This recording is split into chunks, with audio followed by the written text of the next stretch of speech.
Everyone knows the value of a superior crystal clear glass, but who hasn't experienced the effect of glass becoming more and more opaque and harder to clean over time? Why does this happen? Close examination reveals that glass is not as smooth as it appears. The surface of glass actually has complex topographic features. These peaks and pits in unprotected glass attract deposits such as dust, dirt and grime.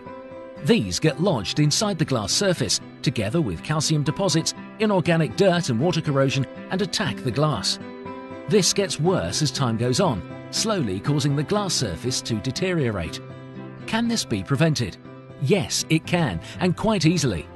Inspired by the natural water repellency of the lotus leaves, by replicating their nanoscopic surface architecture, a brilliant self-cleaning coating has been developed.